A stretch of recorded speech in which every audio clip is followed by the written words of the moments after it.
नमस्कार प्यारे मित्रों, जय हिंद। आपका हमारे इस YouTube चैनल में स्वागत है। आज हम आपको पढ़ाएंगे गाइस, जो कि वृत्तों से संबंधित क्षेत्रफल कक्षा 10 का इम्पोर्टेंट चैप्टर है। उस चैप्टर का हम इम्पोर्टेंट सवाल आज की वीडियो में करवाएंगे, है ना। तो हम उम्मीद करते हैं आपसे आप यह वीडियो शुरू से लेकर एंड तक जरूर देखोगे। तो देखिए प्रश्न क्या है। एक 4 सेमी त्रिज्या वाले वृत्त के त्रिज्यखंड का क्षेत्रफल ज्ञात कीजिए, जिसका कोण 30 डिग्री है, साथ ही संगत दीर्घ त्रिज्यखंड का भी क्षेत्रफल ज्ञात कीजिए। तो फ्रेंड्स, इस सवाल में दो मान निकालना है। एक निकालना है त्रिज्यखंड का मान और एक निकालना है संगत त्रिज्यखंड का मान, है ना। तो निकालते हैं। यानी कि जो दिया था प्रश्न में उसको लिख लेते हैं। दिया है क्या क्या दिया। r बराबर 4 सेंटीमीटर और थीटा बराबर 30 डिग्री। निकालना क्या है, वृत्त के त्रिज्यखंड का क्षेत्रफल। तो लिखते हैं वृत्त के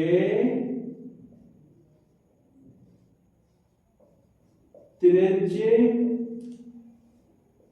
का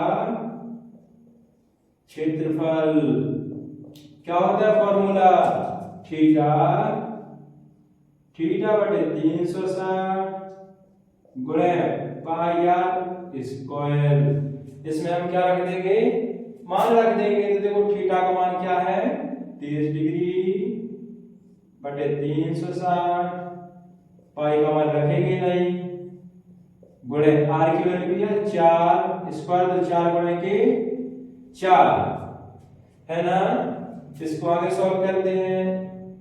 30 का भाग लगा दिया 360 में, तो कितनी बार गया है, यानी कि देखो 0 से 0 कट गया है, तो 3 का भाग लगा दिया 36 में, तो 12 का, यानी क्या हो जाएगा 4 चौके 16, यानी 16 पाई बटे के 12। अब इसको काट देंगे 4 से, 4 चौके 16 और 4 दिया 12, यानी कितना बचेगा 4 पाई बटे के 3 वर्ग सेमी। इस प्रकार से वृत्त का त्रिज्यखंड की, यानी वृत्त का त्रिज्यखंड का मान निकल आया है। अब निकालेंगे संगत दीर्घ त्रिज्यखंड का क्षेत्रफल, है ना। तो देखो किस तरह से निकालेंगे। तो संगत दीर्घ त्रिज्यखंड का क्षेत्रफल निकालने के लिए हम वृत्त के क्षेत्रफल में से त्रिज्यखंड का क्षेत्रफल घटा देंगे, तो संगत त्रिज्यखंड का क्षेत्रफल निकल आएगा, है ना। तो देखो संगत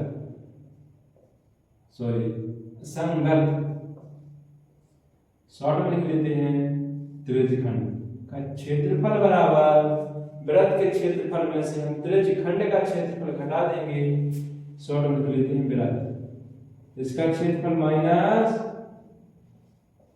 त्रिज्यखंड का क्षेत्रफल बराबर वृत्त का क्षेत्रफल क्या होता है, pi R square, pi R square minus त्रिज्यखंड का क्षेत्रफल कि कितना निकल के आया है वैल्यू 4 बटे 4 पाई बटे 3। तो देखो 4 पाई बटे 3। अब देखो पाई जो आर का मान क्या था 4, यानी त्रिज्या कितनी थी 4, उधर आर के ऊपर वर्ग चढ़ा, यानी 4 का वर्ग क्या हो जाएगा 16, यानी हो जाएगा कितना 16 पाई माइनस 4 पाई बटे 3। अब इसको हल कर देंगे, इसके नीचे 1 मान लेंगे, तो 3 बार गया यानी 16 थी 48, तो 48 पाई माइनस 4 पाई बटे 3। अब 48 पाई में से 4 पाई घटा देंगे, तो 44 पाई बचेगा और नीचे 3 वर्ग सेमी स्क्वायर। तो